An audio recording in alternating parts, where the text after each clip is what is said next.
नमस्कार, आप देख रहे हैं रणनीति और मैं हूं आपके साथ आशा सरमाल। चलिए शुरुआत करते हैं रणनीति की, लेकिन बड़ी खबर के साथ ही शुरुआत करते चले बताते चले कि दिल्ली विधानसभा चुनाव के साथ जम्मू कश्मीर के अंदर भी विधानसभा चुनाव होंगे। सूत्रों के हवाले से ये बड़ी खबर, जहां पर आप देखिए जम्मू कश्मीर के अंदर 2 सीटों पर चुनाव होना था और जाहिर तौर पर देखिए लगातार ये दोनों सीटें अभी खाली हैं और इसी पर अटकलें ये लगाई जा रही हैं कि चुनाव आयोग की तरफ से जल्द ही घोषणा की जा सकती है, इसकी संभावना जताई जा रही है। तो बड़ी अपडेट आपके सामने रखी, जहां पर आप देखिए विधानसभा चुनावों को लेकर सरगर्मियां पूरी तरह से तेज हैं, चाहे हम दिल्ली की बात करें या फिर जम्मू कश्मीर की बात करें। लेकिन इस बीच में दिल्ली के अंदर आपने देखा कि आम आदमी पार्टी, कांग्रेस, बीजेपी किस तरह से आपने सामने आए, लेकिन उसके साथ ही दिल्ली विधानसभा चुनावों के साथ जम्मू कश्मीर के अंदर भी चुनाव होंगे। नगरोटा, बड़गाम सीटों पर उपचुनाव की संभावना है। भारत निर्वाचन आयोग यहां फरवरी की शुरुआत में इसकी घोषणा कर सकता है। जम्मू कश्मीर में सितंबर अक्टूबर में यहां पर चुनाव हुए थे और उसके बाद आप देखिए किस तरह से रिजल्ट जो है वो देखने को मिला था। सूत्रों के हवाले से खबर ये कि दिल्ली विधानसभा चुनावों के साथ जम्मू कश्मीर के अंदर भी 2 सीटों पर जो उपचुनाव होना है वो हो सकता है। फिलहाल बताते चले कि लगातार दिल्ली के अंदर सरगर्मियां तेज हैं, क्योंकि एक दूसरे पर आरोप प्रत्यारोप देखा जा रहा है। लेकिन उसके साथ ही जम्मू कश्मीर की अगर बात की जाए तो यहां पर आपने देखा कि किस तरह से 2 सीटें जो है वो खाली हुई हैं। विधानसभा चुनाव जीतने के बाद उमर अब्दुल्ला बड़गाम सीट को यहां आप देखिए किस तरह से छोड़ गए, क्योंकि बड़गाम और गांदरबल से उन्होंने चुनाव लड़ा था और बड़गाम सीट से ही इस्तीफा दे दिया और वहां पर सीट खाली हो गई। लेकिन नगरोटा सीट से यहां कद्दावर नेता देवेंद्र सिंह राणा के आकस्मिक निधन के बाद यहां पर यह सीट भी खाली हो गई। तो कुल मिलाकर 2 सीटों पर जम्मू कश्मीर के अंदर भी उपचुनाव होना है। विधानसभा की संख्या 90 हो जाएगी, क्योंकि अभी की बात करें तो 88 इस वक्त विधानसभा के अंदर यहां पर विधायक हैं। तो कुल मिलाकर जब यहां उपचुनाव होते हैं तो इस बार दोनों पार्टियों को किस तरह से यहां पर जीत मिलेगी या नहीं, ये देखने वाली बात है। क्योंकि नगरोटा सीट से भारतीय जनता पार्टी जीत कर आई थी और बड़गाम सीट से नेशनल कॉन्फ्रेंस पार्टी ने यहां पर बढ़त हासिल की थी। लेकिन क्या वो समीकरण दोबारा से दोहराए जाएंगे या फिर जनता एक नया फैसला लेकर आएगी, ये देखने वाली बात है। लेकिन इस बीच में भारत निर्वाचन आयोग द्वारा अगले साल की, यानी कि अब आप देखिए नया साल आज से शुरू हो गया है और इस तरह से अटकलें पहले से लगाई जा रही थी कि फरवरी के अंदर यहां पर चुनाव हो सकते हैं।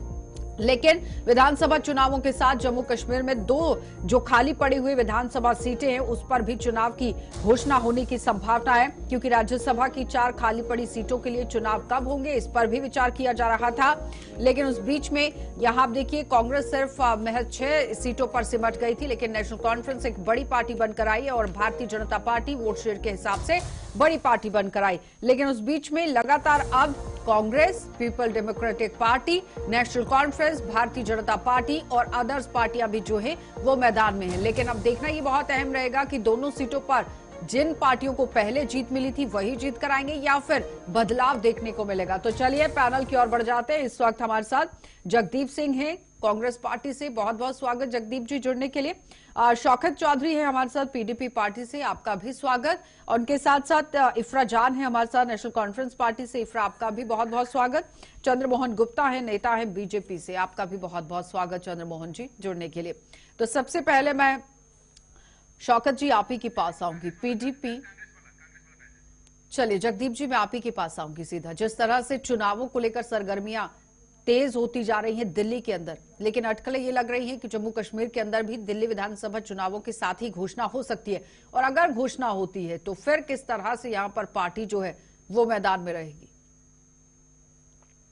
आशा जी आभार। ये बड़ी स्वाभाविक सी बात है, इसमें कुछ भी ऐसा नहीं है जिस पर कोई मुझे लगता है कि बहुत ज्यादा मनन या विचार विमर्श की जरूरत होगी। ये तो होना ही था, क्योंकि उमर अब्दुल्ला ने एक साथ 2 विधानसभा नामांकन भरा और दोनों से जीते। दूसरी तरफ देवेंद्र राणा साहब, दिवंगत राणा साहब के आकस्मिक निधन के बाद वो सीट भी खाली हुई और उनकी, यहाँ तक मैं जानता हूँ, उनकी बेटी जो है वो निश्चित तौर पर मैदान में उतरेगी, क्योंकि वो निरंतर लोगों के बीच भी जा रही हैं, तो ये होना है। लेकिन आशा जी एक चीज यहाँ पर बड़ी अहम है, क्योंकि वो जो 5 सीटें नामित होकर ये तय करेंगी कि विधानसभा में किस पार्टी का क्या आंकड़ा होगा, वो एक बहुत इंपॉर्टेंट बात है। और उसमें मैं आपको एक चीज बता दूं कि अब ये मामला ऐसे तो उच्च न्यायालय में है, लेकिन भाजपा का जो किरदार रहा है एक पार्टी के तौर पर पिछले 1 दशक में आपने देखा, दर्जन से ज्यादा प्रदेशों में इसी तरीके से तोड़फोड़ की गई है। हॉर्स ट्रेडिंग हुई है, विधायकों की खरीद फरोख्त की गई है, यहाँ तक कि कई जगहों से तो जबरन विधायकों को उठाया भी गया है। सत्ता के मद में चूर होकर भाजपा जिस तरीके से काम करती है, मुझे आशंका है कि कहीं जम्मू कश्मीर में, खास तौर से कश्मीर में भी ऑपरेशन लोटस को अंजाम देने में मशगूल भाजपा एकाएक कोई इतना बड़ा एक तरह का कोई खुलासा कर दे या एक तरह का आमूलचूल परिवर्तन सत्ता में कर दे तो भी कोई बड़ी बात नहीं होगी। जी आशा जी। पीडीपी से हमारे साथ शौकत चौधरी जी भी जुड़ गए हैं। शौकत जी, बहुत बहुत स्वागत जुड़ने के लिए। लेकिन जगदीप जी, सवाल मैं सबसे पहले आप ही से करना चाहूंगी, क्योंकि आपने अपनी बात को रखा, लेकिन सवाल यहाँ पर यह है कि इस बार नेशनल कॉन्फ्रेंस और कांग्रेस के बीच में तकरार कहीं ना कहीं देखने को मिली, चाहे हम वो उमर अब्दुल्ला की बयानबाजी से लगा लें या फिर तारिक हमीद कर्रा जिस तरह से उसे पूरी तरह से कवर अप करते नजर आए। तो इस बार क्या लगता है कि विधानसभा चुनावों की अगर यहाँ बात होती है तो इकट्ठे ही जाएंगे या फिर अलग अलग लड़ने का इरादा है? आशा जी, पहली तो बात मैं सिरे से इस तरह की किसी भी आशंका को खारिज करते हुए ये कहना चाहूंगा कि कहीं पर भी किसी तरीके की कोई रार गठबंधन में कतई नहीं थी। ईवीएम पर उमर अब्दुल्ला साहब का बयान जरूर आया और वो एक नक्शल में दिया बयान था ओवरऑल सिचुएशन के ऊपर, जबकि हम जम्मू कश्मीर में तो ईवीएम की बात ही नहीं कर रहे थे। इसी तरीके से ये जरूर हो सकता है कि एक स्पेकुलेशन का एक दौर चला और मीडिया ने जरूर कोशिश की होगी जो उसे ठीक लगा, लेकिन ऐसा कुछ नहीं है। और दूसरी बड़ी बात यह है कि ये गठबंधन जो है, मैं पहले भी कहता हूं, एक मत होकर एक मंच पर एक साथ आने का मतलब ही ये है कि जनहित में हम कुछ बेहतर करें।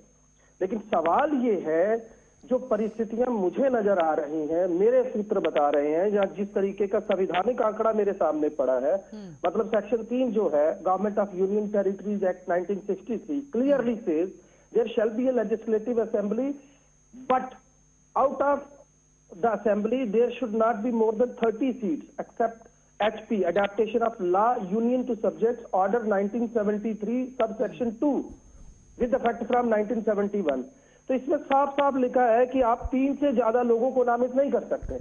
और आप देख रही है भाजपा यहाँ पर 5 लोगों को नामित करने के लिए पुरजोर कोशिश कर रही है। पिछले दिनों तो उनके नाम भी जो है वो मीडिया में आ गए थे। तो मैं समझता हूँ यहाँ पर जनता के दिए हुए जनादेश के साथ एक बार फिर से खिलवाड़ हो सकता है, ऐसी मुझे आशंका। ये भारतीय जनता पार्टी के भी प्रवक्ता को ले आइए प्लीज। शौकत जी, जिस तरह से पीडीपी पार्टी की अगर मैं बात करूं, आगा सैयद मुंतजर मेहंदी की तरफ से भी आप देखिए किस तरह से चुनावी मैदान में वो गए, लेकिन अगर मैं पीडीपी के हवाले से देखूं तो यहां पर 17,525 वोट जो हैं वो इतने मार्जिन से आप देखिए हार गए, लॉस्ट हो गई सीट। लेकिन इस बार की रणनीति पीडीपी पार्टी की क्या कुछ रहेगी? क्योंकि आपने पहले तो कहा नेशनल कॉन्फ्रेंस को कि आप आगे बढ़िए और हम आपके साथ हैं, लेकिन चुनावों के दौरान अगर दोबारा से बड़गाम सीट पर चुनाव होता है तो फिर किस तरह से रहेगा? क्योंकि नगरोटा सीट भी है और बड़गाम भी है, दोनों सीटों पर पहले तो अपनी अपनी पार्टी का एक एक मत है, उसके बाद डिबेट को आगे बढ़ाएंगे।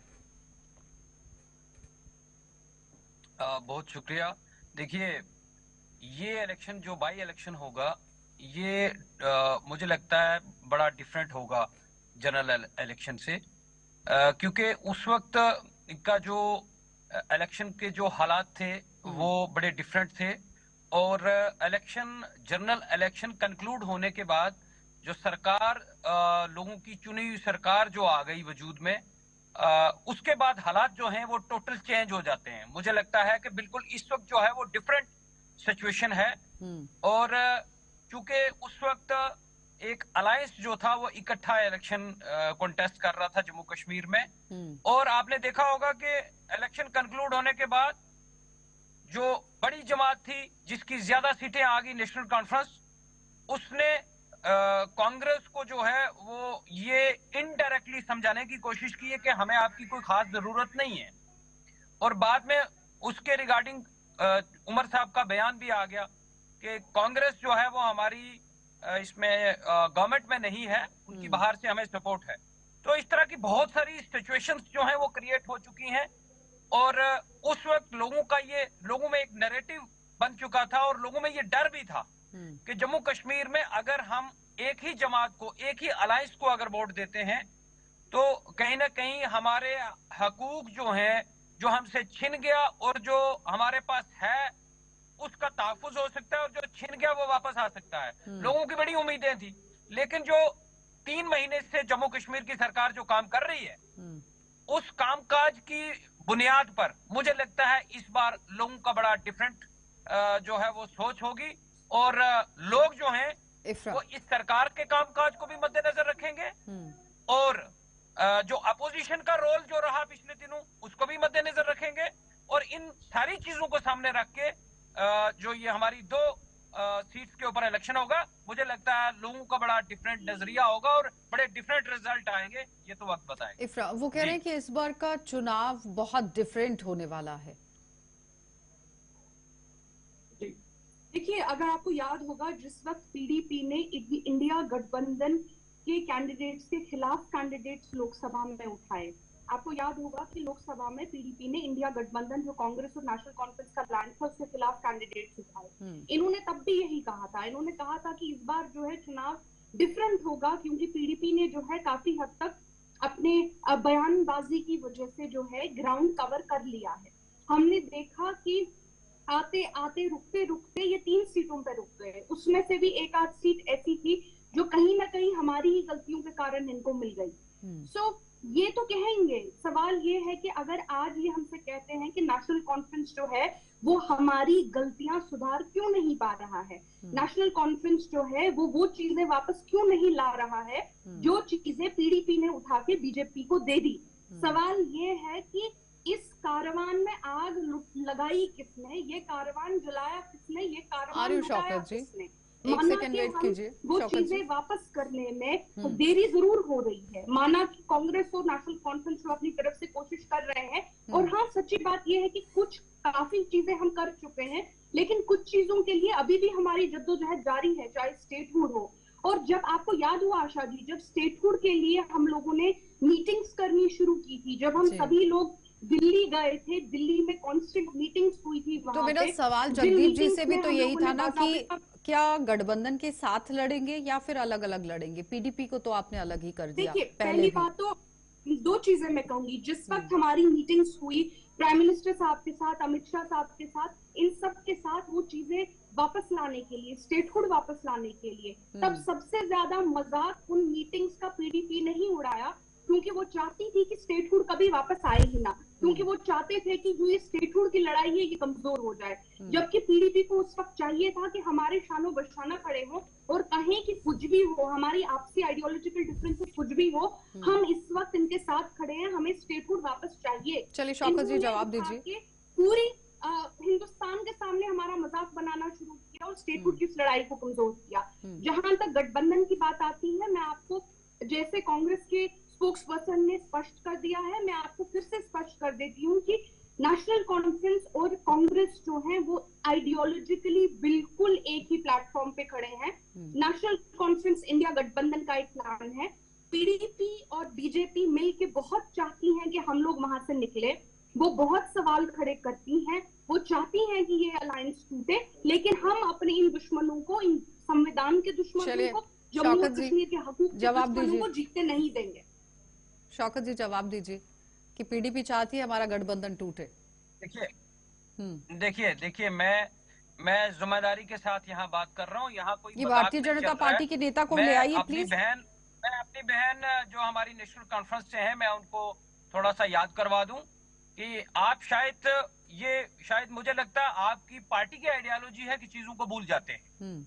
मैं ये कहना चाहता हूं कि उमर अब्दुल्ला साहब को बहुत जल्दी हो गई थी, और उमर अब्दुल्ला साहब ने जो है वो हमें ये कहा कि हम तीसरे नंबर की पार्टी को कैसे जो है वो उसमें एक सीट जो है वो छोड़ देंगे साउथ कश्मीर की। यह बात आप शायद भूल गई हैं। तो जल्दी उन्होंने जल्दबाजी जो की, हमें मजबूर किया कि हम इलेक्शन कॉन्टेस्ट करें, और हमने इलेक्शन कॉन्टेस्ट किया, और ये हमारा हक भी बनता है, आपने भी किया है, आपका भी हक बनता है। दूसरी बात आपने ये कही कि जो पीडीपी का छीना हुआ, देखिए ये कोई मजाक वाली बात नहीं है, यहाँ हम टीवी पे बैठ के मजाक करेंगे। पीडीपी 2015 से लेके 18 तक जो है वो सरकार में रही, और हमारा सबसे पहला जो कॉमन मिनिमम प्रोग्राम जो हमारे एजेंडे में जो सबसे पहले चीज रही वो 370-35A के साथ कोई छेड़छाड़ ना हो, ये हमारी कंडीशन रही है, ये प्री रिक्विजिट थी वहां पर कि आप इसके साथ कोई छेड़छाड़ नहीं करेंगे। और हम जब तक सरकार में रहे तब तक बीजेपी की हिम्मत नहीं हुई कि वो जम्मू कश्मीर के लोगों के हकूक के साथ जो है वो इस पर जवाब दीजिए। कहीं पर इंटरफेरेंस करे। लेकिन जब 3 अगस्त को या 2 अगस्त की बात है 2019 में, जब उमर अब्दुल्ला साहब, फारूक अब्दुल्ला साहब और हुसनैन मसूदी साहब प्राइम मिनिस्टर साहब से मिलने गए, उनकी क्या बात हुई मुझे लगता है वो आपके साथ शेयर नहीं की गई होगी। उनने कहा होगा हमें आप जो है वो जेल में मत बंद करिए, आप हमें किसी क्रिकेट स्कीम में मत लाइए, आप किसी दूसरे स्कीम में मत लाइए, बहरहाल आप जम्मू कश्मीर में जो करना चाहते हैं। चलिए फिर जवाब दीजिए। संगीन इसलिए आरोप है कि आप लोगों ने मुलाकात की और उसके बाद 5 अगस्त का एक बड़ा फैसला आ गया। हमें मालूम है सबके हालात क्या है। ठीक है, इसलिए ये चीजें नहीं करनी चाहिए। आपको बहुत सारी सीटें मिल गई, आपको मुबारक है। आपको जम्मू कश्मीर के लोगों ने शौकत जी 370 पर वोट दिया था, कहाँ गया 370 का? बहुत लंबा सवाल हो गया शौकत जी। आप तो मुझे लगता है अब आपकी पार्टी जो है वो झूठ बोलने देंगे तब मैं आप बोलिए इफ्रा बोलिए। तो इसलिए आप अपने प्रॉमिस के शौकत जी ठीक है, 370 का प्रॉमिस किया, आज आप उसकी बात ही नहीं करते हैं। चलिए आप इफ्रा वो कह रहे हैं आपने 370 का प्रॉमिस किया, आज आप उसकी बात ही नहीं करते। ठीक है शौकत जी, कैसे जवाब? पहली बात तो ये कहते हैं कि इन्होंने तो कुछ नहीं किया। जम्मू और कश्मीर में बीजेपी को सरकार में किसने बिठाया? इन्होंने। जब तभी बीजेपी ने सरकार में बैठ के अपना सपोर्ट वापस लिया। अगर आज हम लोगों ने भी बीजेपी को अपने साथ सरकार में बिठाया होता और सरकार वापस लेके बीजेपी जो है वापस अपना सपोर्ट ले लेती और 370 एब्रोगेट कर लेती, तो हम पे नहीं था क्या? बिल्कुल था। ये कहते हैं हमने कुछ किया ही नहीं। माफी मांगने की बजाय, ये कहने की बजाय कि हाँ हमसे गलती हो गई, हमें माफ कर दीजिए, ये कहते हैं नहीं जम्मू और कश्मीर की आवाम बेवकूफ है जो हमको पे ये सवाल करती है, तुम सब बेवकूफ हो, हम असली साफ हैं। ऐसे इन लोगों से क्या बातचीत होगी? जहां तक इनके इलेक्शंस की बात आती है, हमने तब भी इनको कहा था कि आपकी ग्राउंड पे सिचुएशन जो है, लोगों ने आपको 2014 के कारण रिजेक्ट कर लिया है। लोकसभा के चुनाव में जब इन्होंने अलग इलेक्शन लड़ा तब इनको साफ साफ वो क्लियर हो गया कि जो इनको कांग्रेस और नेशनल कॉन्फ्रेंस ने कहा था वो क्लियर था। लेकिन इन्होंने उस वक्त बीजेपी को सपोर्ट करने की पूरी कोशिश की। अब इनको साइड पे रखते हुए ये तो इस वक्त पीडीपी की हालत ये है कि ये 2 सीटों की पार्टी है, सजाद नून साहब 1 सीट की पार्टी है, अल्ताफ बुखारी साहब के पास तो कोई सीट नहीं है। शौकत जी दीजिए जवाब। वो कह रहे हैं सिर्फ 3 सीटों की पार्टी है। जगदीप जी मैं आपके पास आ रही हूँ। मैं सिर्फ ये बात कहना चाहता हूँ कि इफ्रा जी, आपकी पार्टी को जम्मू कश्मीर के लोगों ने मैंडेट दिया है, आपको बहुत मुबारक। और जिन वादों पर आपको मैंडेट मिला है ना, जम्मू कश्मीर के लोगों ने मैंडेट दिया है 370 पर, उस पर मेहरबानी करके बात करिए, उसको वापस लाइए। और जो आपके बाकी वाले सारे जो प्रॉमिसेस हैं आप उनको फुलफिल करिए। हम 3 लोगों की पार्टी है, लेकिन जो काम आप नहीं कर पा रहे हैं वो काम हम कर रहे हैं मैडम। तो जो आपसे नहीं होगा इंशाअल्लाह वो हम करेंगे। जिसके लिए आपको वोट मिला आप वो काम करके दिखाइए, और फिर हम इसी डिबेट में दोबारा बैठ के जो है वो मैं आपको अप्रिशिएट करूंगा, आपको मुबारकबाद दूंगा। इफ्रा 370 को लेकर वो बात कर रहे हैं। चंद्रमोहन गुप्ता जी भी हमारे साथ जुड़ गए हैं, नेता है बीजेपी से। बहुत बहुत स्वागत चंद्रमोहन जी जुड़ने के लिए। इफ्रा 370 को लेकर आप लोग अभी बात नहीं कर रहे हैं, वो सवाल उठा रहे हैं। वो कह रहे हैं वो भी पीडीपी ने ही आवाज बुलंद की है, आपने मैनिफेस्टो के अंदर रखा लेकिन उस पर कोई चर्चा नहीं की। देखिए, जहां तक 370 की बात आती है, हम कभी भूलेंगे नहीं कि 370 बीजेपी को दिया किसने। चलिए साइड पे रख देते हैं, नेशनल कॉन्फ्रेंस ने क्या किया। हमारी सरकार जो थी पहली ऐसी सरकार थी जिसने टीवी पे ऐसे ऐसे रेजोल्यूशन नहीं फैलाया, जिसने प्रॉपर प्रोसीजर के तहत उस रेजोल्यूशन को पास करवाया। इन्होंने तो बाहर तमाशा किया, ये है हमारा रेजोल्यूशन, ये है हमारा रेजोल्यूशन, लेकिन उसको प्रोसीजर में तक नहीं डाला। हाँ, नेशनल कॉन्फ्रेंस थी जिसने पहला रेजोल्यूशन स्पेशल स्टेटस आर्टिकल 370 पे डाला। लेकिन असेंबली के अंदर वहीदुर रहमान परा ही। मैडम आपकी हिम्मत नहीं हुई, मैडम आपकी हिम्मत नहीं हुई कि असेंबली के अंदर 370 पर रेजोल्यूशन लाए। वो हिम्मत हमने की, तमाशा नहीं किया। आपकी हिम्मत नहीं हुई उसको पास करने की, क्योंकि आप दिल्ली वालों के साथ, अपैरेंटली आप दिल्ली वालों के साथ हैं, ऐसे आप कांग्रेस वालों के साथ हैं। तो मैडम प्लीज ये भी लोगों को क्लियर कर दीजिए कि आप कांग्रेस के साथ हैं कि बीजेपी के साथ हैं। हमने तो रेजोल्यूशन पास भी कर दिया जनाब, आप कहाँ बैठे हैं, आप कहाँ सोए हैं? नेशनल कॉन्फ्रेंस ने रेजोल्यूशन पास भी कर दिया, आपने किस पर आपका रेजोल्यूशन? मैडम देखिए, आपका रेजोल्यूशन ये है कि जो हमसे छिन गया है उस पर चर्चा होनी चाहिए। मैडम 300 बिल्कुल नहीं, रेजोल्यूशन हमने लाया, हमने कहा जो हमारा नहीं हुई आपकी पार्टी की। को वापस दिया जाए आपकी असेंबली और की हिम्मत उसमें नहीं हुई उसको डायलॉग पास करने शुरू की। हो। वो हमने लाया, हमने हिम्मत की है और हम आगे भी ऑटोनॉमी का चलते रहेंगे। रेजोल्यूशन भी कोई नेशनल बात नहीं। कॉन्फ्रेंस ने ही लाया, जिस जगदीप ऑटोनॉमी जी, के रेजोल्यूशन का आप यहाँ मजाक पर बनाते पीडीपी हैं, और जो नेशनल कैबिनेट ने कॉन्फ्रेंस क्या किया, आमने सामने लड़ रही हैं रेजोल्यूशन भी नेशनल कॉन्फ्रेंस और ने लाया। गठबंधन से उन्हें लोकसभा चुनावों में बाहर कर दिया गया। अब विधानसभा चुनावों में जब यहाँ पर आप देखिए सिर्फ और सिर्फ 3 सीटें पीडीपी की आई हैं, लेकिन आप पर भी सवाल उठ रहा है। दिल्ली के अंदर विधानसभा चुनाव है, वहां पर आम आदमी पार्टी और आपकी टकरार है। आप भी ताकत झोंक रहे हैं, आम आदमी पार्टी आप पर आरोप लगा रही है। आपको नहीं लगता है कि उस बीच में बीजेपी पार्टी कहीं ना कहीं फायदा ले जाएगी जब आप इस तरह से लड़ेंगे? तो आशा जी, पहले तो जितनी डिबेट अब तक हुई है ये एनसीपीडीपी की भिड़ंत में बदली हो गई। हम इससे थोड़ा सा बाहर आते हैं। मैं 2-3 चीजें साफ कर दूं। पहली तो बात आर्टिकल 370 पर जो भी हम बहसबाजी करते हैं वो बिल्कुल करें, लेकिन ये याद रखें कि this article still exist in the constitution of our country. तो पहले तो भाजपा का ये जो दावा है इसको एक बार खारिज कर दीजिए। दूसरा, मैं पीडीपी के भाई साहब को एक बात कहना चाहूंगा, आप भी हमारे गठबंधन का हिस्सा है और मैं बतौर प्रवक्ता बात नहीं कर रहा। Being a former editor, I would like to let you know कि अगर मैडम मुफ्ती महबूबा मुफ्ती उस वक्त ये बयान नहीं देती कि कोई कंधा देने वाला नहीं रहेगा तो परिस्थितियां कुछ और होती। कई मर्तबा हमारे कुछ बयान जो है वो इतिहास बन जाते हैं। मैं दिवंगत मुफ्ती साहब की पॉलिटिक्स को बहुत अच्छे से जानता हूं और उन जैसे कद का नेता, उन जैसी विजन का नेता मुझे लगता नहीं जम्मू कश्मीर में कोई और होगा, लेकिन जो परिस्थितियां बनी वो आपके सामने है। तीसरी बात, हम आर्टिकल 370 पर या स्टेटहुड पर जब बात करते हैं तो हमें समझना होगा कि वो हमारा राइट है।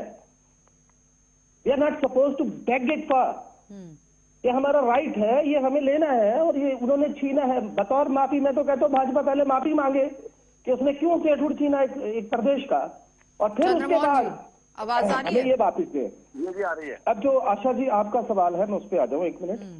पहली तो बात देखिए, यहाँ तक पीडीपी या नेशनल कॉन्फ्रेंस की बात है, मैं समझता हूँ ये ठीक है, प्रवक्ताओं की आपस में बहसबाजी अपनी जगह है, लेकिन मैं फिर भी ये बड़ी शिद्दत के साथ मानता हूँ, भले ही वो पीडीपी हो, नेशनल कॉन्फ्रेंस हो, कांग्रेस हो या और भी तमाम ऐसे राजनीतिक दल जो भाजपा की ज्यादतियों से, भाजपा का अब तक का किया गया शासन और उसमें उड़ाए गए संवैधानिक मजाकों को ध्यान में रखते हुए एक मत होकर एक साथ आएंगे, ये बड़ी बात है।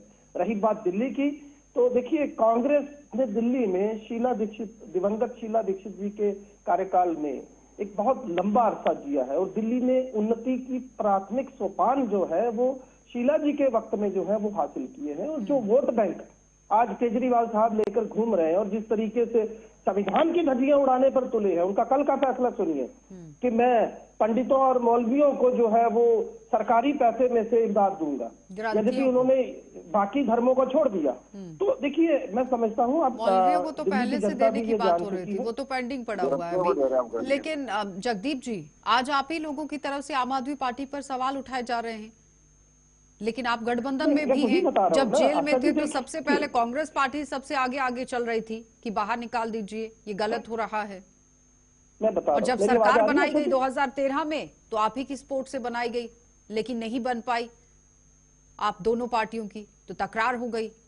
अब सवाल तो यही उठता है ना, चाहे देश के किसी भी कोने की सियासत को लेकर बात कर लें, कि आखिरकार क्या राजनीति सिर्फ वोट बैंक तक ही है या फिर आम जनता के जो मुद्दे हैं उन्हें सुलझाने के लिए है।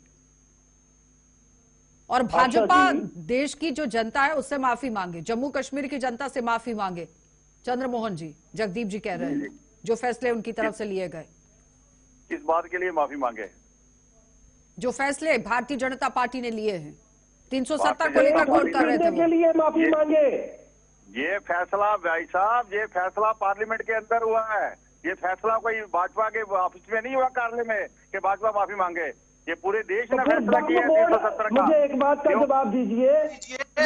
बहुमत के नशे आपने फैसले तो ले लिए, अब मुझे बताइए वक्फ बोर्ड का जो फैसला औंधे मुंह क्यों गिरा? लेटरल एंट्री का फैसला आपका औंधे मुंह क्यों गिरा? और जो अभी हाल आखिरी जो आपने संशोधन आप लेकर क्यों औंधे मुंह गिरा? क्यों भेजा आपने उसको जेल? चलिए कंटिन्यू करेंगे, एक सेकंड रुकेंगे, एक छोटे से ब्रेक के लिए, जल्द वापस लौटेंगे, आप बने रहिए हमारे साथ।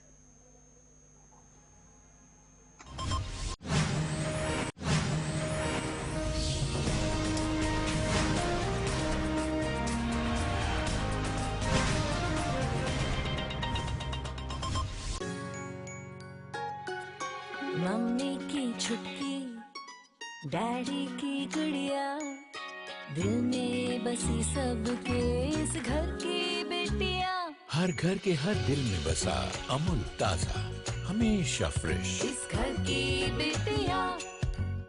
स्पॉन्सर्ड बाय गोल्डी मसाले। गोल्डी मसाले लाए हैं फ्रेश लॉक टेक्नोलॉजी, जो रखे मसालों को हर समय फ्रेश। गोल्डी मसाले।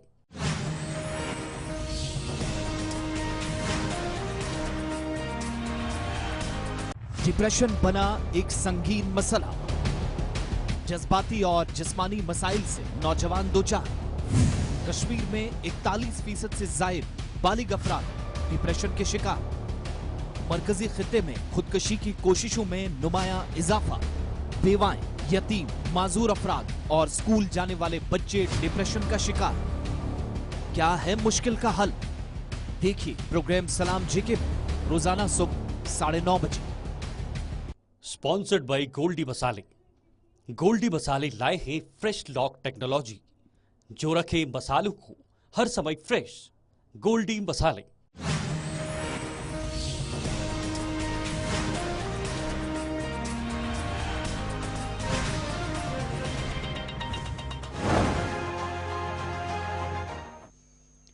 चलिए ब्रेक के बाद एक बार फिर आपका स्वागत है। सीधा मैं पैनल की ओर ही बढ़ूंगी। जगदीप जी और चंद्रमोहन जी कंटिन्यू कीजिए प्लीज।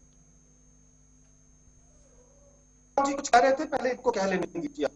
चंद्रमोहन जी दीजिए जवाब। जी ये जगदीप जी कह रहे हैं कि भाजपा माफी मांगे। माफी तो भाजपा की क्यों मांगे? कांग्रेस माफी मांगे जो हिंदुस्तान के अंदर कांग्रेस ने जो काम किए हैं, जो नेहरू और इन्होंने किए हैं इस देश के लिए, तो ये माफी तो इन लोगों को मांगनी चाहिए। जो इनका कांग्रेस का पिछला 10 साल का कार्यकाल था, उसमें क्या क्या हुआ इस देश में, कितनी मिलिटेंसी आई, कितने हालात खराब हुए। 26/11 हुआ, 26/11 हुआ, क्या क्या नहीं हुआ। और ये उनको लोगों को ये अपने पास बुला के बिरयानी खिलाते थे, और सारे आज कहाँ गए? चलिए जगदीप जी जवाब दीजिए। वो कह रहे माफी तो आपको मांगनी चाहिए। आज नहीं आता वो बिरयानी खाने वाला। आप चंद्रमोहन जी आप जरा आप संयम रख के जरा सुन लीजिए, मैं बड़े आदर के साथ आपको, क्योंकि आप बात में आपके में जो अहंकार है वो दिख रहा है। मैं बड़े कहना चाहता हूँ कि ये जो शब्द आपने इस्तेमाल किया, what do you mean? The very first prime minister of this country, and for your kind information, all the time when we try to address the existing prime minister, we would like to congratulate the prime minister, and this is what the apology you, this is what the stance you have, this is the how you just try to former prime minister of the country.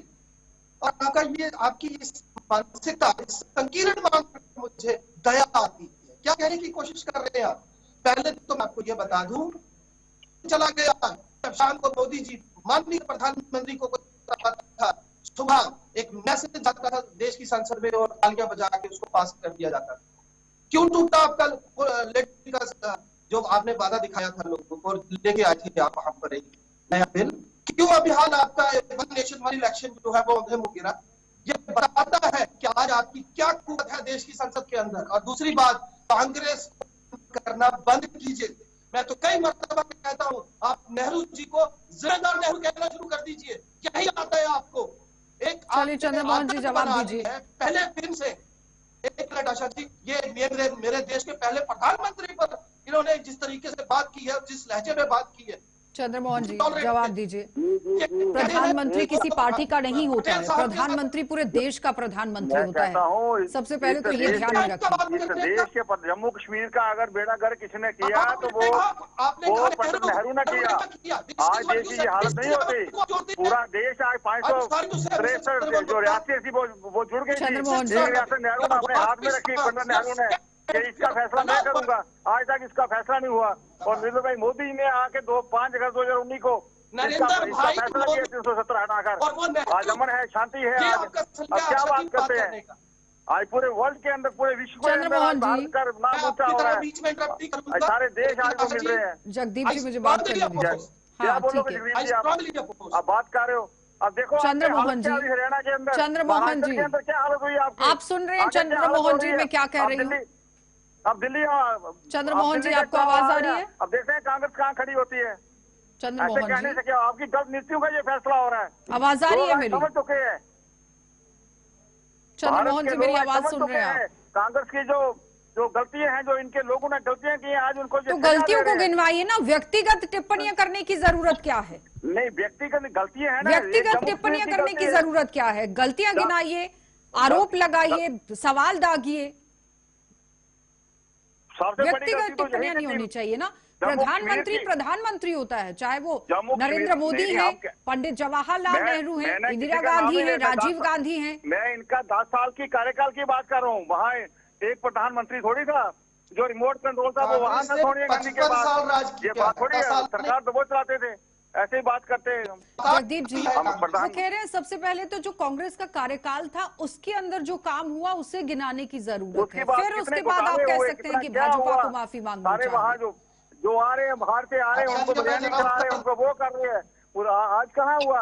Asha ji ये debate किसी और तरफ चला गया, मैं उत्तर देना चाहता हूँ। याद कीजिए आजादी की वो पहली सुबह, और याद कीजिए वो ट्रिस्ट ऑफ डेस्टिनी, वो भाषण जो पंडित नेहरू ने की आजाद फिजा में दिया था। अरे सुनिए एक मिनट क्या बात करते हो? चंद्रमोहन जी मैं आपकी तरह बीच में इंटरप्ट नहीं, मैं आपसे आपको करता हूँ। अब 2 मिनट आप मुझे दीजिए शांति से। जब ये देश आजादी की था तो आपके वैचारिक पुरखे अंग्रेजों के साथ मिलकर देश की आजादी को तबाह करने की जुगत में लगे थे। ये इतिहास कहता है, इस देश का इतिहास बताता है। डिबेट तो अब पूरी तरह से डिरेल हो गई है, किसी और ही तरफ चली गई, आजादी की तरफ चली गई। जगदीप जी, चंद्रमोहन जी, देखिए आरोप तो भारतीय जनता पार्टी पर भी कांग्रेस पार्टी लगा रही थी, और हाल ही में सोनिया गांधी की तरफ से भी आपने देखा कि किस तरह से लिखा गया। उन्होंने कहा कि आजादी के समय में कांग्रेस पार्टी ने लड़ाई लड़ी, अपनी शहादत भी दी। भारतीय जनता पार्टी का, जनता दल का कोई ऐसा नेता नहीं था जिसकी भागीदारी आजादी में रही हो। कई तरह के आरोप उन्होंने लगाए थे। उन्होंने इतना भी कहा कि संविधान यहाँ पर खतरे में है और महात्मा गांधी की जो विरासत है उसे भी खतरा है। अब आप मुद्दे को कहीं और ही ले गए हैं। नहीं, मैं कहता हूँ आज मैं डिबेट कर रही हूँ कि बड़गांव और नगरोटा सीट पर चुनाव है, लेकिन आप हिस्ट्री को खंगालने लग पड़े। बात उसकी करिए, बात कहाँ ले गए आप? आपने व्यक्तिगत टिप्पणियां करेंगे अगर चंद्रमोहन जी तो फिर ऐसे ही चलेगा ना। नगरोटा का चुनाव आ रहा है, नगरोटा का चुनाव हम जीत के बताएंगे। पहले भी जीता है हमारे जो अवराना साहब ने। अब जो भी भारतीय जनता पार्टी कैंडिडेट देगी हम उसको भारी बहुमत से जितवाएंगे। कांग्रेस पार्टी आज कहीं खड़ी नहीं है, कांग्रेस पार्टी तो आज जा रही है। वो तो क्या बात करते हैं? चलिए जगदीप जी, आप लोग वहीं खड़े नहीं हैं, पटना लौट गए हैं। मैं बता दूं आपको, तो खड़े हो जरा उधर ध्यान दे लीजिए और आप दिल्ली देख लेना, बड़गाम और दिल्ली भी आ रहा है। सुनिए आप जरा, दिल्ली में देखने के कांग्रेस काउंटिंग बढ़ा देते हैं। चलिए उन्होंने आपको तंजकस दिया है जगदीप जी, वो कह रहे हैं ठीक है बड़गाम और नगरोटा का चुनाव देख लेंगे, लेकिन आम आदमी पार्टी के साथ वहां पर भी तो चुनाव है कांग्रेस का दिल्ली के अंदर। वहां भी देख लेंगे, दो हाथ कर देंगे। चलिए दीजिए जवाब लोगों को। आज देश ने को निकाल दिया है, जो इनकी पिछले 70 साल की पॉलिसी थी, ये हालत हुई है। अरे सुन लीजिए ना, अभी तो भाग रहे हैं प्रियंका गांधी वहां जा रही। चंद्रमोहन जी, ठीक है चंद्रमोहन जी, मैं बड़े आदर के साथ कहता हूँ कि हम इस तरीके से बात नहीं करते। हम देखती जनादेश जनता का होता है, जनता करती है, लेकिन दिक्कत कहाँ है आशा जी? 7.8% एक दिन पहले काउंटिंग से महाराष्ट्र में बढ़ा दिए गए, जिसका मतलब है 5 लाख वोट। यही आपने हरियाणा में किया। तो आज इस देश की चुनावी प्रक्रिया सवालों की जद में है, और स्थिति ये है कि हमारे देश का मृतक चुनाव, जनता का फैसला, जो जनता जनार्दन का फैसला है, उसको ऊपर आप आपने कभी कहा हमने लोगों ने फैसला किया है, तो थोड़ी कोई हिमाचल प्रदेश की जब बात आती है तो आप फिर बहुत अच्छे से बात करते हैं, लेकिन जब कहीं पर चुनाव हार जाते हैं तो इस तरह से सवाल उठाना क्या लाजमी रहता है? मैं 1 मिनट चंद्रमोहन जी 1 सेकंड सुन लीजिए, 2 गेस्ट वेट कर रहे हैं, सिर्फ आप ही 2 लोगों में डिबेट कर रहे हैं।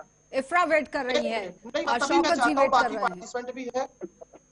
1 मिनट में खत्म करूंगा, उसके बाद आप मैं सिर्फ 1 मिनट दूंगा। मैं आपके इस प्रश्न का उत्तर दे दूं। ये ठीक है, हम हिमाचल प्रदेश में जीते, हम और प्रदेशों में भी जीते हैं, लेकिन दिक्कत ये है कि जो हम सवाल खड़े कर रहे हैं, लाखों वोटों का बढ़ जाना, फिर उन वोटों का ईवीएम से हासिल हुए वोटों के साथ मिलान नहीं होना, और सबसे बड़ी बात, लोगों के हाथ में पर्ची ना देना, जो मामला अभी भी देश की अदालत में है, ये वो मुद्दे हैं जिन पर बात होनी चाहिए। मैं इतना ही कहना चाहता हूँ। चलिए चंद्रमोहन जी जवाब दीजिए। कई मुद्दे उन्होंने गिना दिए, वो कह रहे हैं इन पर बात होनी चाहिए। ये जब हारेंगे ईवीएम को रोएंगे, ये जब हारते हैं, जब ये इनको एक ही काम है, जहाँ जीत जाते हैं तब ईवीएम इनके लिए बहुत अच्छी होती है, जब हार जाते हैं तब इनको कर्नाटका में नहीं बोलेंगे हम ईवीएम खराब है, सवालों का जवाब में नहीं बोले ईवीएम खराब है, पूछा है तो ईवीएम इनके लिए खराब हो। 7.5% वोट इलेक्शन काउंटिंग से एक दिन पहले बढ़ा दिए, जम्मू कश्मीर में वोट क्यों नहीं बढ़े? यहाँ की भैया इलेक्शन कमीशन आपके कहने में थोड़ी बढ़ जाएंगे, बढ़ा दिए, ये कोई बातें हैं करने में। 7 बजे चुनाव खत्म होता है, उसके बाद आप एक आंकड़ा देते हैं, उस आंकड़े के बाद 8 दिन 10 दिन के बाद आप कहते हैं कि 8%, 9%, 10% बात आप इलेक्शन कमीशन से कीजिए। अगर कोई गलती है तो उनके साथ कीजिए। एक एक जवाब दीजिएगा। ये अगर आप लोगों की तरफ से कोई आरोप रहता है तो समय सीमा के तहत उसे वहां पर बात रखनी चाहिए और उस पर फिर चर्चा भी होनी चाहिए, उस पर एक्शन भी होना चाहिए कि नहीं होना चाहिए, ये सवाल है कि नहीं जगदीश जी? अब जब चुनाव हो गया, काउंटिंग हो गई, रिजल्ट भी हो गया, सरकारें भी बन गई, अब आप बड़े मुद्दे उठाएंगे तो फिर कैसे चलेगा? उस वक्त अपोज करना चाहिए था कि नहीं? आशा जी एक बात और सुन लीजिए ताकि आपको आइंदा आपके रहे, आपके कैंडिडेट्स जो नंबर 2 पर रहे, उन्होंने अर्जी दी कि हमें रिकाउंटिंग चाहिए, पैसा जमा कराया, करोड़ रुपया पर कैंडिडेट, जवाब क्या देता है? आप जानती है, हम वो मशीनें नहीं खोलेंगे, हम आपको नहीं 5 मशीनें देंगे, आप बात पोलिंग करवा। ये तो इनकी हालत। चलिए चंद्रमोहन जी, मशीनों को लेकर भी आरोप है, तो 2 सीटों पर चुनाव होना है। बिल्कुल हम तैयार हैं चाव के लिए बहन जी, बिल्कुल रेडी हैं, और इनको कुछ नहीं मिलने वाला, ना बड़गांव में, ना जहानगरोटा में, ना दिल्ली में। ये जितना मर्जी रोप तो लगाते रहे, और जब इलेक्शन कमीशन इनको भारतीय जनता पार्टी कह रही है कि ना बड़गाम में, ना आपको नगरोटा में कुछ मिलने वाला है। ना दिल्ली में भी इनको और दिल्ली में तो एनसी और पीडीपी तो है नहीं, वो कांग्रेस के लिए सवाल है। इफ्रा पहले आप दीजिए जवाब। देखिए आपको याद होगा ये 50 पार का नारा लगाते थे अभी 1-2 महीने पहले, कहते थे हम 50 पार करेंगे जम्मू और कश्मीर में, वो पूरी बहुमत से अपनी सरकार बनाएंगे। आज बैठे हैं ना ऑपोजिशन में, इसी तरह नारे लगाने में ये बहुत आगे हैं, बड़े बड़े दावे करने में ये बहुत आगे हैं, लेकिन जिस वक्त चुनाव की बात आती है, आज नगरोटा की आवाम हो या जम्मू और कश्मीर की बड़गाम की आवाम हो, वहां के अवाम जो है जम्मू और कश्मीर के विकास के लिए, ना कि अंबानी और अडानी के विकास के लिए वोट देगी। वो हमारी नौजवानों की नौकरियों के लिए वोट देगी, वो हमारे नौजवानों से जो हक छीना गया है चंद्रमोहन जी उसके लिए वोट देगी, वो कम्युनल हार्मनी के लिए वोट देगी। वो कह रहे हैं कि जिस तरह की आप लोगों ने नारेबाजी की है इसलिए ऑपोजिशन में बैठे हैं, लेकिन जनता अडानी के लिए वोट नहीं देगी, देखिए हम अडानी से वोट नहीं, हम जनता से वोट मांगते हैं। 50 का लक्ष्य रखा था, लक्ष्य लेके हर कोई आदमी चलता है, लेकिन ठीक है जितना हमें जनता ने सहयोग दिया, हम जनता के आभारी हैं। और चाहे अपोजिशन के हम बैठे, जो हमें जनता ने फैसला किया, जनता का फैसला सर माथे पे है। हम टॉप की अपोजिशन कर रहे हैं, अभी असेंबली आएगी अपोजिशन करेंगे, और भी करते हैं, पीछे भी हमने की है। इनको क्या मिला? इनको कुछ नहीं मिलने वाला।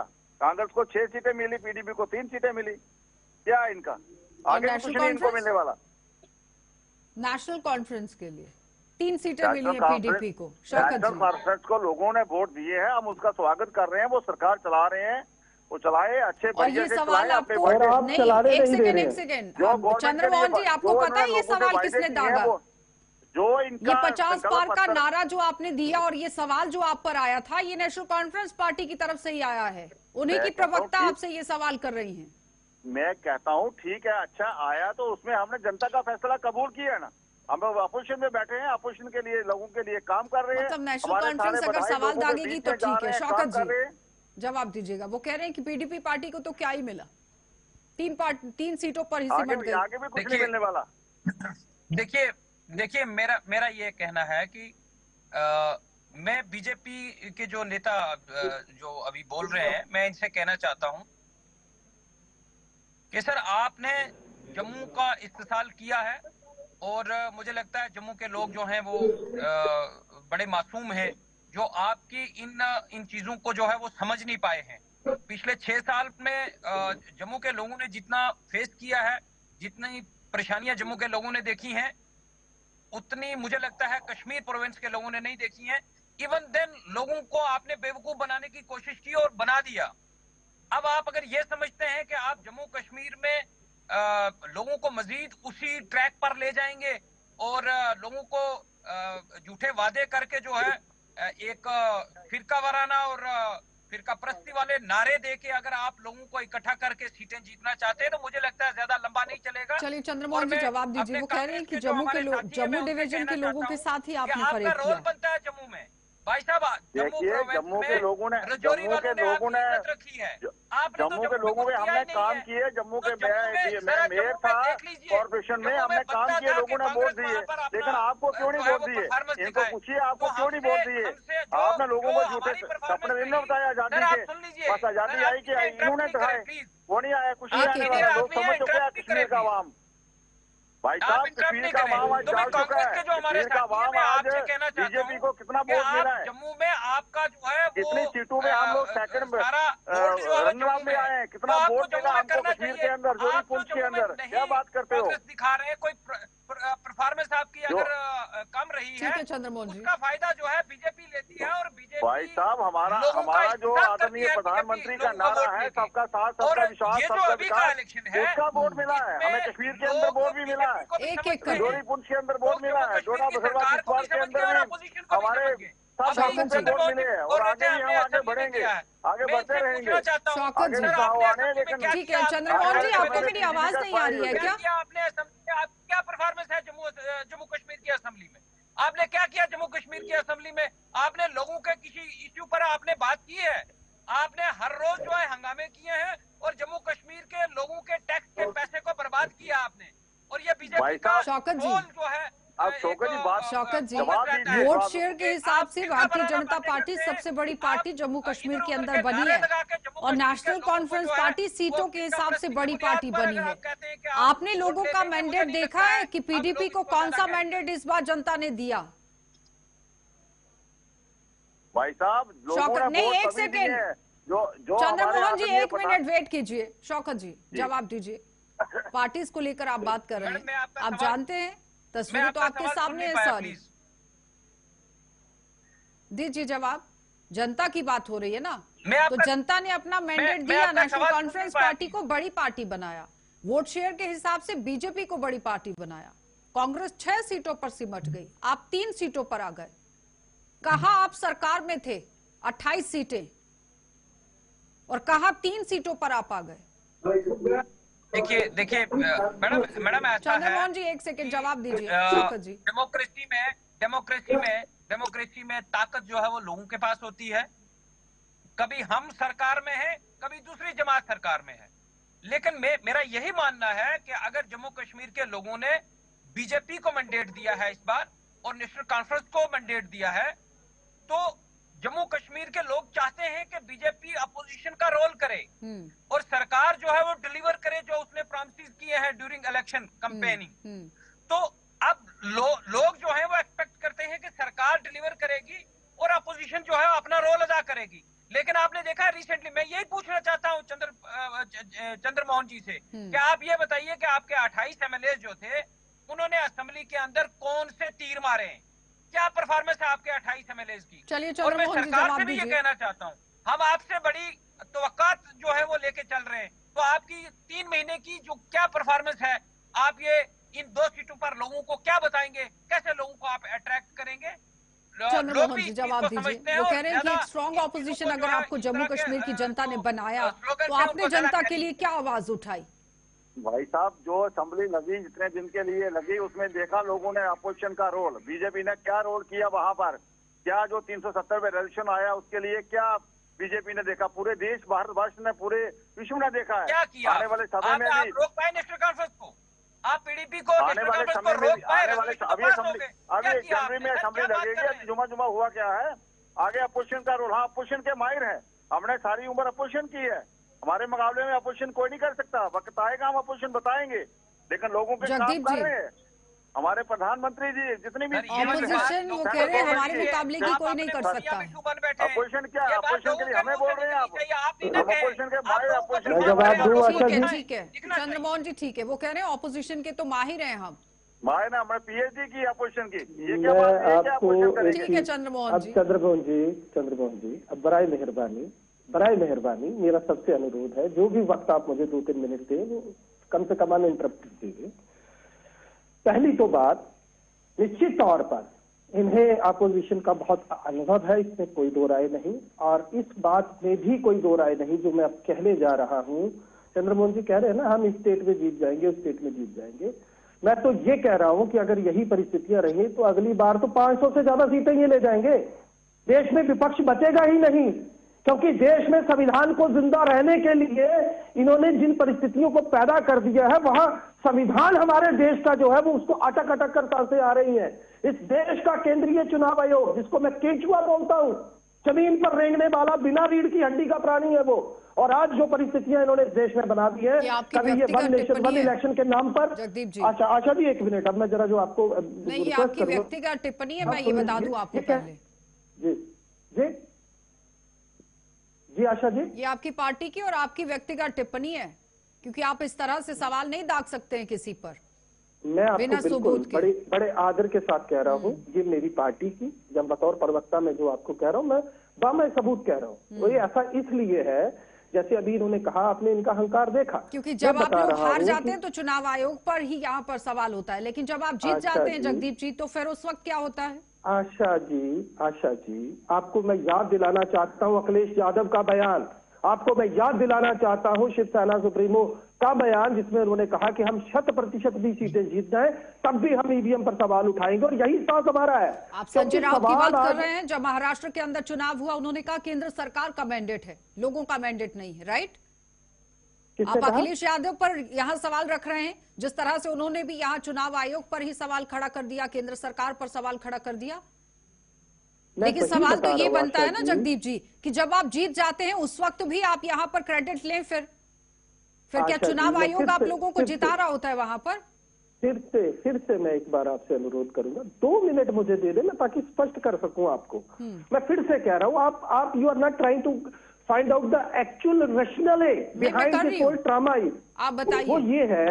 वो ये है 1 मिनट सुन लीजिए ना आशा जी। वो ये है, सबसे पहले देखिए, इन्होंने 2-4 लाख वोट जो है वो हरियाणा और महाराष्ट्र में बढ़ाए हैं, वो भी ठीक इलेक्शन से पहले। हमने झारखंड की बात नहीं की, हमने जम्मू कश्मीर की बात नहीं की। कितनी बार चर्चा हुई है कि नहीं हुई है? चंद्रमोहन जी जवाब दीजिए, जो 1 लाख वोटों को लेकर सवाल उठ रहे थे।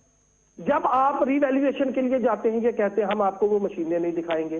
जब आप पर्ची मांगते हैं, ये कहते हैं हम आपको पर्ची नहीं देंगे। जब आप ये पूछते हैं कि इतने लाख वोट कैसे बढ़ गए, ये कहेंगे हम जवाब नहीं देंगे। जब आप सुप्रीम कोर्ट में जाते हैं यही सवाल लेकर, तो आगे से जवाब आता है कि पर्ची जो है वो उसी बकेट में गिरेगी, मतदाता के हाथ में नहीं दी जाएगी। और तो और जब महाराष्ट्र के एक गांव ने माक पोल करने की कोशिश की आशा जी, वहां पर इन्होंने क्या हालत की, कई 100 FIR दर्ज करवा दी, उस गांव की आवाज को दबा दिया। भाई जगदीप जी, आप ये कह रहे हैं ना भाई आने वाले समय में 500 सीटें ले जाएगी। अभी 2025 से सेंसस शुरू होगा, उसके बाद डिलिमिटेशन होगी, पार्लियामेंट की सीटें बढ़ेंगी, जनता जो फैसला करेगी, हम जनता का फैसला सर पे है। अब जनता याद आ गई आपको, अभी तो आप कह रहे थे हम जीतेंगे, जनता के साथ चलते हैं। अब आपका आप मशीनों से जीतते हैं, मशीनों से जीतते आए हैं।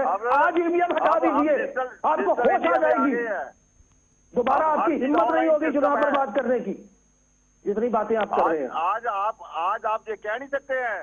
चंद्रमोहन जी, मैं आपसे एक विनम्रता पूर्वक एक सवाल पूछ लेता हूँ। आपकी 50 से 100 सीटें हो गई, अच्छा ये सवाल पूछ लो, यही डिबेट खत्म हो जाएगा। ठीक है चंद्रमोहन जी, एक सवाल सुन लीजिए। वो कह रहे हैं एक सवाल आपसे जानना चाहते हैं। एक सवाल पूछिए। बाकी के 2 पार्टिसिपेंट भी बैठे हैं, मैं उनसे भी ये सवाल रखूंगा।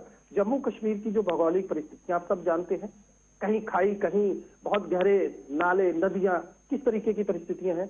यहाँ पर जब इलेक्शन हुआ 0.24% वोट बढ़े, लेकिन हरियाणा और महाराष्ट्र जो पूरी तरह से प्लेन इलाके हैं, वहां पर आपने 8% से ज्यादा वोट बढ़ाए। क्या कारण है, बस ये बता दें। वो भी चंद्रमोहन इलेक्शन जी से एक जवाब दिन पहले। दीजिए। बस ये बता दे, बाकी बातें छोड़ दे। चंद्रमोहन जी जी जी जवाब दीजिए। देखिए, जो बोर्ड बड़े हैं वो लोगों ने बोर्ड बढ़ाए हैं, जिनके बोर्ड नहीं होंगे ऐसे थोड़ी इनकी तरह ये कहते रहते हैं हर चीज। इनको कोई अगर है शक शुबा, जाए इलेक्शन कमीशन में, जाए वहां पे बात करें।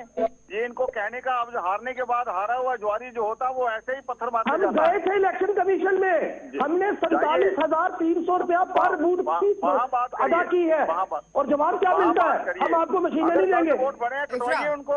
हम आपको नई शौकत जी मशीनों कह पर रहे हैं कि लड़वाएंगे। जो सरकार है उसे अपने मैंडेट को लेकर बात तो करने की जरूरत है, लेकिन जो मैनिफेस्टो लेकर वो आई थी उस पर काम करने की जरूरत है। ऑपोजिशन को स्ट्रांग यहाँ पर बनाकर जनता ने भेजा है, आप लोगों को भी स्ट्रांग करके भेजा है। हम लोग बार बार सरकार की जो चंद्रमोहन जी ठीक है, जो इनका संकल्प पत्र है उसके ऊपर पूरा काम करवाएं। आने में दो असेंबली, ठीक है। मतलब कोई भी आरोप है जगदीश जी अगर, तो इलेक्शन कमीशन जाना चाहिए, FIR दर्ज करानी चाहिए और कार्रवाई इस पर करवाई जानी चाहिए। इफ्रा जवाब दीजिए।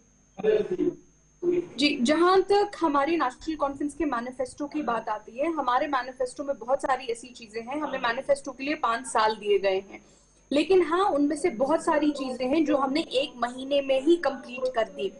उन चीजों में जैसे रिक्रूटमेंट का सिलसिला जो है, जो बिल्कुल उस पे एक बैन लग गया था, फ्रीज लग गया था, रिक्रूटमेंट हम लोगों ने स्टार्ट कर दी है। कहीं करीबन 800 पोस्ट जो है आ गए हैं। दरबार मूव हम लोगों ने पार्शियली रिस्टोर कर लिया है, इंश्योरिंग कि जम्मू जो है, जम्मू के एरिया को इक्वल प्रोटेक्शन मिले और इक्वल रिस्पेक्ट मिले और इक्वल एडमिनिस्ट्रेटिव सपोर्ट मिले। जहां तक एज रिलैक्सेशन की बात, लेकिन जब चुनाव में जाते हैं तो किस तरह मतलब चुनावों के दौरान क्या कुछ रोड मैप है, वो तो आपको अलग अलग पार्टियों को बताने की जरूरत है कि नहीं, कि जनता के बीच में कैसे जाएंगे। चुनावों को लेकर भी तो बात हो रही थी, ये तो पूरे जम्मू कश्मीर की बात हो गई चुनावों के बाद, पहले क्या हो गया, लेकिन अब रणनीति किस तरह से है, क्योंकि इस बार का चुनाव जानकार भी कह रहे हैं कि बहुत ही अलग होने वाला है। हमारी कोई रणनीति नहीं होगी। जो नेशनल कॉन्फ्रेंस का काम है, हम अपना काम जो हम लोगों ने इस 1 महीने में किया है, चाहे एज रिलैक्सेशन हो, चाहे पार्लियामेंट में चीजें उठाने का वादा हो, चाहे विंटर सेशन को बहाल करने का वादा हो, चाहे जो पुलवामा में कल 5000 कनाल जमीन NIT के लिए जाने वाली थी उस पे रोक लगाने का जो सिलसिला हमने शुरू किया, जो इन सैटेलाइट हाई प्रोफाइल सीट है बड़गाम इफ्रा, जो बीजेपी का एक, अब सारी जनता यही जानना चाहती है कि आपका चेहरा कौन होगा। उमर अब्दुल्ला वहां से चुनाव लड़े, हमारा चेहरा इन सीट के लिए, हमारा जो चेहरा होगा नेशनल कॉन्फ्रेंस का जो चेहरा है वो शेख मोहम्मद अब्दुल्ला, शेर कश्मीर शेख मोहम्मद अब्दुल्ला है, वो उमर अब्दुल्ला साहब है, वो फारूक अब्दुल्ला साहब है। इस हमारा जो काम है प्राइमरीली हमारे चीफ मिनिस्टर साहब अब चुनावों में चेहरा कौन होगा, सीटों पे वो कैंडिडेट्स किनको खड़े करेंगे उस पे एक बातचीत होगी, प्रक्रिया होगी, और उसके बाद जब ये डिसीजन लिया जाएगा हम आपको इन्फॉर्म करेंगे। शौकत जी, मैं इफ्रा जी से ये पूछना चाहता हूं कि इफ्रा जी आज आप पता नहीं क्यों इस तरह की बात कर रहे हैं, मुझे पूछना पड़ रहा है कि आप मुझे वो वाला ऑर्डर बता दीजिए जिसके तहत दरबार मूव को आपने रिस्टोर कर लिया, एक, और दूसरा जो आप कह रही हैं कि एज रिलैक्सेशन या रिक्रूटमेंट की बात कर रही हैं, तो मैं ये आपसे कहना चाहता हूं वो तो गवर्नर साहब ने किया है, LG साहब ने किया है, आपकी सरकार का उसमें मुझे कुछ दिखा नहीं है। ये सोशल मीडिया में ये चीज जो है ये बहुत वायरल हुई कि ये हमारी सरकार जो चुनी हुई सरकार है इसको पूछा नहीं जा रहा और LG साहब काम कर रहे हैं। चलिए तो मैं ये कहना चाहता हूँ कि 3 महीने में आपने ये 2 काम किए हैं, मेहरबानी करके मुझे बहुत अच्छी बात में आपकी कंट्रीब्यूशन बता दीजिए और मुझे जो दरबार मूव का रेस्टोरेशन का ऑर्डर है वो मुझे बता दीजिए। अब आप सुन लीजिए मेरी, मुझे नहीं, सॉरी आप व्यूअर्स को बता दीजिए, आप ये बोलने देंगे तभी तो मैं बोल पाऊंगी ना जी। पहली बात तो जब कोई अच्छा काम होता है वो तो LG साहब ने किया है, हम समझते हैं कि PDP को LG सरकार से बहुत प्यार है, आपको आपकी LG सरकार बहुत मुबारक हो। जहां तक इन्होंने कहा कि तो ठीक है आपको लगता है ये हम नहीं कर रहे हैं, ये तो LG गवर्नमेंट कर रही है, तो आप बजाते रहिए LG सरकार के लिए तालियां, आप तो चाहते ही हम यूनियन टेरिटरी बने रहें। जब स्टेटहुड की लड़ाई नेशनल कॉन्फ्रेंस ने शुरू की थी, सबसे ज्यादा उन जगदीप जी, मीटिंग्स एक पे कमेंट शोर कीजिएगा। मचाने वाले तो आप ऑर्डर ही थे। आपने मैडम, कहा ऑर्डर कॉल क्यों लिया, दरबार ये मूव क्यों का लिया। ऑर्डर जनता को बता दीजिए जहाँ प्लीज। तक बात आती है दरबार मूव की, देखिए, जी, जहाँ तक देखिए, बात आती है दरबार मैं- मूव की, ठीक है, आपको इफ्रा। आपने अगर आपने ध्यान से सुना हो, इफ्रा, मैंने ठीक है। कहा हम लोगों ने एक पार्शियल दरबार मूव जो है उसको पार्शियली रिस्टोर कर दिया है, क्योंकि जो मिनिस्ट्रियल मुझे चीफ उसी का- पर इफ्रा सवाल ये मैडम, उठ मैं रहा है, कह रहा हूँ, स्टेक होल्डर्स भी ये यही सुनिए, कह रहे हैं, आपको- बिजनेसमैन आपको भी यही कह रहे हैं कि सुनिए, सिर्फ बात कही गई है, ये तो एक्शन होगा, इस पर ठीक नहीं है, हो पाया है। between- जगदीप जी, एक कमेंट कीजिएगा जल्दी कुछ से। ब्लैक एंड मैं व्हाइट में होगा सीधे मैडम, शब्दों में कुछ ब्लैक ये एंड व्हाइट बोल- में ठीक जो है, ये शौकत बोलते जी। सरकार रहते ने तो निकाला कैसे होगा कहूंगी, वो किसी को जरा बोलने जनता को नहीं बता दे रहे। दीजिए। ठीक है, हो गया बस। जगदीप जी, मैं जी, सीधे शब्दों में जहाँ सबसे तक पहले दरबार तो मूव की ये बात आती है, मैंने बार बार इफ्रा, कहा कि ठीक है, हो पार्शियल गया। दरबार मूव हम लोगों ने रिस्टोर कर दिया है, क्योंकि सारी चीफ मिनिस्ट्रियल और कैबिनेट चलिए, बहुत बहुत धन्यवाद इफ्रा जुड़ने के लिए। शौकत जी आपका भी धन्यवाद, जगदीप जी आपका भी, और चंद्रमोहन जी आपका भी। तो लगातार आप देखिए, दिल्ली विधानसभा चुनावों के साथ अटकलें ये लगाई जा रही हैं कि संभावना है चुनाव आयोग की तरफ से यहां पर घोषणा की जाएगी कि जम्मू की 2 सीटें, जो कि बड़गाम और नगरोटा सीट है, वहां पर भी चुनाव होगा। लेकिन सियासी सरगर्मियां पूरी तरह से देश के अंदर तेज हैं। इस बार का चुनाव कितना खास होगा, क्योंकि बार बार ये कहा जा रहा है कि जैसे पहले चुनाव हुआ, इस बार की परिस्थितियां बिल्कुल विपरीत हैं, तो बहुत ही अलग तरीके से चुनाव यहां पर होने वाला है। अब देखना ये होगा कि जब चुनाव होता है तो फिर क्या वाकई में नेशनल कॉन्फ्रेंस बड़गाम सीट जीत कर आती है और बीजेपी यहां पर नगरोटा सीट को जीतती है, या फिर कोई और पार्टी यहां पर अपनी जीत दर्ज करती है। आप देखते रहिए कार्यक्रम।